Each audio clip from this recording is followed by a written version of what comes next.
Film کی کہانی شروع ہوتی ہے ایک جیل سے، جس کے اندر ایک قیدی کو زنجیروں میں جکڑا دکھایا ہے، اور پھر جیل کے سپاہی وہاں آ کر جیل کھولتے ہیں اور اس قیدی کو گھسیٹتے ہوئے جیل کے اوپر ایک بالکنی میں لے جاتے ہیں، جہاں اس شہر کے لوگ چیختے چلاتے ہوئے نظر آتے ہیں۔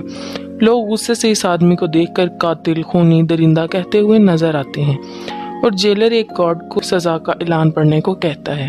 گارڈ بھیڑ کے سامنے کہتا ہے کہ کورٹ نے 2 دن بعد اس قیدی کو پھانسی کی سزا سنائی ہے، لیکن پھانسی سے پہلے جلاد اس کو سولی پر لٹکا کر اس کے ہاتھ پاؤں توڑ دیں گے، اور یہ سن کر لوگ خوشی سے جھوم اٹھتے ہیں۔ اب آخر یہ قیدی ہے کون، دیکھتے ہیں۔ اب کہانی کچھ سال پیچھے جاتی ہے، جہاں ہم پیرس کے فش مارکیٹ کو دیکھتے ہیں، جو شہر کی سب سے بدبودار جگہ تھی۔ لوگ مچھلی اور گوشت بیچ کر اپنا گزارا کرتے۔ یہاں ہم ایک مچھلی بیچنے والی عورت کو دیکھتے ہیں جس کا بچہ پیدا ہوتا ہے اور وہ مرا ہوا ہوتا ہے، اور اس عورت کے پہلے بھی 4 بچے ایسے پیدا ہو چکے تھے، اور وہ بچے کو پاؤں مار کر اسے سڑی ہوئی مچھلیوں کے ساتھ ندی میں پھینک دیتی ہے، لیکن اس دفعہ اس نے زندہ بچہ پیدا کیا تھا اور وہ اسے بھی پھینک دیتی ہے، یہی سمجھ کر کہ وہ بھی مرا ہوا ہے۔ اب وہاں پڑی بدبودار مچھلیوں کی بو سونگھ کر وہ رو پڑتا ہے، اور وہاں کھڑے لوگ اس بچے کو دیکھ لیتے ہیں اور اس کی ماں کو برا بھلا کہتے ہیں۔ یہ بچہ وہی قیدی تھا جسے سزا کا حکم ہوا تھا۔ اس قیدی کا نام جان تھا۔ اس کے پاس 2 خصوصیت تھی، ایک یہ کہ اس کی ناک ایسی تھی جو سونگھنے کا کام بہت اچھا سر انجام دیتی تھی، اور دوسرا یہ کہ جب بھی کوئی اسے خود سے دور کرتا، اس شخص کی کسی نہ کسی طرح سے موت ہو جاتی، جیسے کہ اس کی ماں جو اسے پیدا کرتے ہی پھینک دیتی ہے۔ اسے پھانسی کی سزا سنائی جاتی ہے، اور جان کو ایک میڈم گیلاٹ ہوتی ہے، اس کے یتیم خانے میں بھیج دیا جاتا ہے، جو صرف پیسے کے لیے بچوں کو پالتی تھی۔ لیکن یتیم خانے میں کچھ بچوں کو ڈر ہوتا ہے کہ ان کی جگہ نہ چھن جائے۔ وہ جان کو مارتے ہیں، لیکن گیلاٹ درمیان میں آ کر انہیں بچا لیتی ہے اور ان بچوں کو مارتی ہے، اور یتیم خانے میں کچھ مشکل حالات دیکھنے کے بعد جان 5 سال تک بول نہیں پاتا، مگر وہ سونگ کر ہر چیز کا پتہ لگا لیا کرتا ہے۔ اب 13 سال کی عمر میں یتیم خانے میں جگہ نہ ہونے کی وجہ سے گیلاٹ اسے جانوروں کی کھالیں لینے والے آدمی کو بیچ دیتی ہے۔ جیسے ہی جان وہاں سے جاتا ہے، کچھ چور گیلاٹ کو مار کر اس کے سارے پیسے چرا لیتے ہیں۔ اب وہ شخص جس کو جان بیچا گیا ہوتا ہے، وہ جان سے بہت سخت کام لیتا ہے، اور وہ اسے ایک دفعہ شہر بھی لے جاتا ہے، جہاں جان پہلی دفعہ بدبو کے علاوہ بھی کچھ اچھی دنیا اور خوشبو کا مزہ لیتا ہے۔ جان سامان چھوڑنے کے بعد ایک دکان کو دیکھتا ہے جو پرفیوم شاپ ہوتی ہے، اور وہ اس کی طرف کھینچا چلا جاتا ہے۔ وہ ایک دکاندار کو ایک پرفیوم اٹھائے دیکھتا ہے جو بہت ہی فیمس پرفیوم تھا، اور اسی دوران اسے ایک اور خوشبو کا احساس بھی ہوتا ہے جو ایک پھل بیچنے والی لڑکی سے آ رہی تھی۔ وہ اس کی طرف کھینچا چلا جاتا ہے۔ وہ لڑکی اسے بھوکا سمجھ کر کچھ پھل دیتی ہے، اور وہ اس کا ہاتھ پکڑ لیتا ہے، جسے دیکھ کر وہ ڈر جاتی ہے اور بھاگ جاتی ہے۔ اب جان اپنی سونگنے کی ایبیلٹی سے اسے ڈھونڈ لیتا ہے اور اس کے پیچھے جا کر بیٹھ جاتا ہے۔ لڑکی کو لگتا ہے کہ کوئی ہے اس کے پیچھے، اور وہ ڈر کے مارے چیختی ہے، تو جان اس کا منہ دبا لیتا ہے اور لوگوں کے ڈر سے دبائے رکھتا ہے کہ لوگ اکٹھے نہ ہو جائیں، اور جیسے ہی لوگ جاتے ہیں اور وہ لڑکی کے منہ سے ہاتھ ہٹاتا ہے تو وہ مر جاتی ہے، اور اس کی خوشبو آہستہ آہستہ ختم ہو جاتی ہے، اور جان حیران رہ جاتا ہے کہ خوشبو کہاں گئی۔ اب ایک اور کریکٹر کی بات کرتے ہیں جو پیرس کا بہت ہی مشہور پرفیومر تھا، اور شہر میں نئے پرفیومرز کے آنے کے بعد اس کا کام کم ہو چکا تھا، اور وہ دوسرے پرفیومرز کی کاپی کیا کرتا تھا۔ اور اسی شام جان بکرے کی کھال کی ڈیلیوری کے سلسلے میں اس کی شاپ میں جاتا ہے، اور وہاں طرح طرح کے پرفیوم دیکھتا ہے۔ وہ بالدینی کے جسم سے آ رہی خوشبو کو سونگھ کر کہتا ہے کہ وہ اس کے لیے ویسا پرفیوم بنا سکتا ہے، اور بالدینی اس کا مذاق اڑاتا ہے، اور جان اسے اپنی ایبیلٹی کی پاور کا بتاتا ہے۔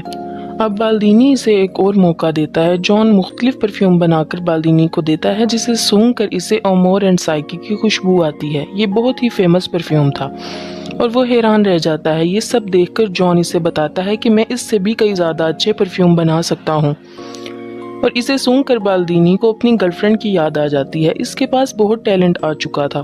اب جان کو وہ گریمل سے خرید لیتا ہے۔ اب اسی رات گریمل شراب کے نشے میں ندی میں گر کر مر جاتا ہے۔ جان کی وجہ سے بالدینی اور اس کے پرفیوم پورے پیرس میں مشہور ہو چکے ہوتے ہیں، اور وہ جان کو اپنے پرفیوم بنانے کے طریقے سکھاتا ہے۔ وہ جان کو بتاتا ہے کہ ہر پرفیوم کے 3 سیٹ ہوتے ہیں، ہر سیٹ کے 4 الگ الگ خوشبوئیں ہوتی ہیں، یعنی کہ ٹوٹل 12، اور 12 خوشبوؤں کو انسان آرام سے پہچان سکتا ہے۔ اس سے ہٹ کر اگر 13ویں خوشبو کوئی بنا لے تو دنیا کا کوئی شخص اس پرفیوم کا توڑ نہیں نکال سکتا۔ یہ بات جان کو بہت فیل ہوتی ہے۔ وہ سوچتا ہے کہ وہ یہ کام کر دکھائے گا۔ وہ بالدینی سے اس کا طریقہ سکھانے کو کہتا ہے اور دنیا کا سب سے بہترین طریقہ دینے کا پرومس کرتا ہے۔ بالدینی 10,000 پھولوں کو اپنے ڈیزائن کی گئی مشین کے مطابق ایک بوتل میں ڈالنے کا طریقہ بتاتا ہے، جسے اس نے پیرس آنے سے پہلے سیکھا تھا۔ ایک دن بالدینی جان کو روتے ہوئے دیکھتا ہے۔ بالدینی کے پوچھنے پر جان کہتا ہے کہ تم جھوٹے ہو، اور وہ بتاتا ہے کہ اس کا طریقہ فلاپ ہے۔ میں کانچ لوہے جیسی چیز کو بھی بوتل میں قید نہیں کر سکا۔ جان یہ سب دیکھ کر بالدینی کے واقعے کے بعد بے ہوش ہو جاتا ہے۔ اب بالدینی اس کے بیمار ہو جانے سے پریشان ہو جاتا ہے کہ میری شہرت نہ چلی جائے۔ جان بالدینی سے اور کئی نئے طریقوں کے بارے میں پوچھتا ہے۔ بالدینی اسے جانوروں کے جسم کی چربی سے خوشبو نکالنے کا طریقہ بتاتا ہے اور اسے گراس جانے کا حکم دیتا ہے، اور بدلے میں اس سے 1000 فارمولاز لیتا ہے۔ بالدینی اسے وہاں سے بیچ دیتا ہے۔ اب جان گراس میں جا کر کام سیکھتا ہے، اور جان کے جاتے ہی اس کا گھر ٹوٹ جاتا ہے، جس سے بالدینی کی موت ہو جاتی ہے۔ گراس جاتے ہوئے جان کو پہلی بار آزادی کا احساس ہوتا ہے۔ وہ کسی کا غلام نہیں تھا، اپنے فیصلے خود لے سکتا تھا۔ اب گراس جانے کے 2 راستے ہوتے ہیں، ایک گاؤں سے جاتا ہے اور دوسرا پہاڑوں سے۔ اب وہ پہاڑ سے جانا شروع کر دیتا ہے۔ راستے میں اسے ایک غار ملتا ہے جہاں وہ آرام کے لیے رک جاتا ہے۔ وہ وہاں سکون سے سو جاتا ہے اور کئی دن وہاں گزارتا ہے۔ ایک دن اسے وہی پھل والی لڑکی کا خواب آتا ہے۔ جان گھبرا کر اٹھ جاتا ہے اور اپنے جسم کو سونگھنے لگتا ہے، لیکن اسے کوئی خوشبو کا احساس نہیں ہوتا۔ اب وہ باہر بارش میں جا کر نہاتا ہے، تب اسے احساس ہوتا ہے کہ اس کی اپنی کوئی خوشبو نہیں ہے۔ اگلی صبح ہوتے ہی وہ گراس پر روانہ ہو جاتا ہے اور راستے میں اسے وہی خوشبو آتی ہے جو اسے پھلوں والی لڑکی سے آئی تھی۔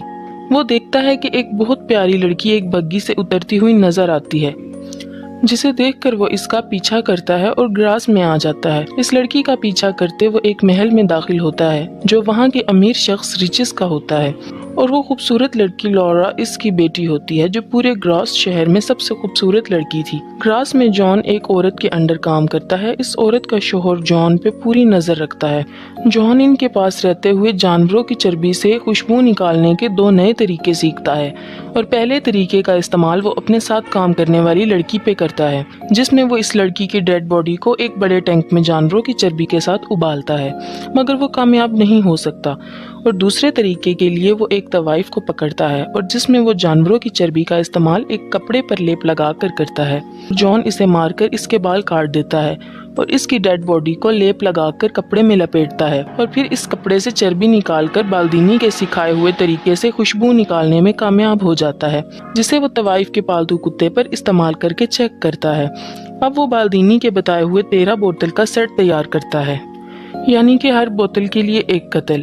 لورا کی برتھ ڈے پارٹی میں سب لڑکے اور لڑکیاں چھپن چھپائی کھیلتے ہیں، جہاں موقع پا کر جان بھی آ جاتا ہے اور لورا پر حملہ کرتا ہے، مگر وہ بچ جاتی ہے اور پارٹی سے 2 جڑواں بہنیں غائب ہو جاتی ہیں۔ اب ہم دیکھتے ہیں کہ جان ان 2 لڑکیوں کو مار کر اپنے سیٹ کی پہلی 2 بوتلیں تیار کرتا ہے، اور ان دونوں کی لاشیں شہر کے پل کے نیچے پانی میں تیرتی ہوئی نظر آتی ہیں۔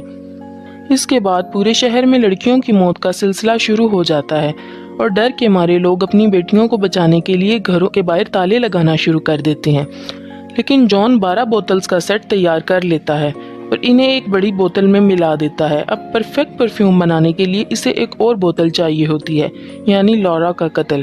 اب یہ سب دیکھ کر ریچس کہتا ہے کہ جتنی لڑکیوں کی موت ہوئی ہے وہ سب کنواری تھی، اور ان کی باڈی پر کوئی زور زبردستی کا نشان بھی نہیں تھا۔ اس قاتل نے ان لڑکیوں کو کسی خاص وجہ سے مارا ہے۔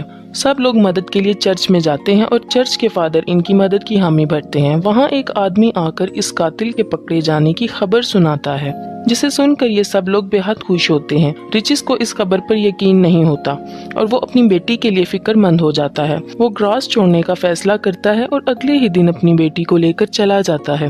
جان شہر سے جاتی لورا کی خوشبو کو فیل کرتا ہے اور ان کا پیچھا کرتا ہے اور اپنی ایبیلٹی سے ان کو ڈھونڈ لیتا ہے، اور دوسری طرف طوائف کا کتا اپنی مالکن کے کپڑے اور بالوں کو جان کے کمرے سے نکالتا ہے، جسے دوروٹ دیکھ لیتا ہے۔ دوروٹ جان کے ساتھ کام کیا کرتا تھا، اور پولیس کی انویسٹیگیشن پر باقی لڑکیوں کے بال اور کپڑے بھی مل جاتے ہیں۔ ریچز اپنی بیٹی لورا کے ساتھ ایک ہوٹل میں رات گزارتا ہے، جہاں وہ اپنی بیٹی کے کمرے کی چابی اپنے روم میں ہی رکھتا ہے، اور جان اس کے کمرے سے وہ چابی اٹھا لیتا ہے اور لورا کے کمرے میں جاتا ہے۔ اب اگلے دن جیسے ہی ریچس کمرے میں جاتا ہے، لورا کی لاش دیکھ کر بے حد روتا ہے۔ اب جان 13ویں بوتل بھی بنا کر کامیاب ہو جاتا ہے اور اسے اپنی فائنل بوتل میں ملا دیتا ہے۔ اب وہاں پولیس آ کر اسے پکڑ لیتی ہے اور کہانی 2 دن بعد ہونے والی سزا سے شروع ہوتی ہے۔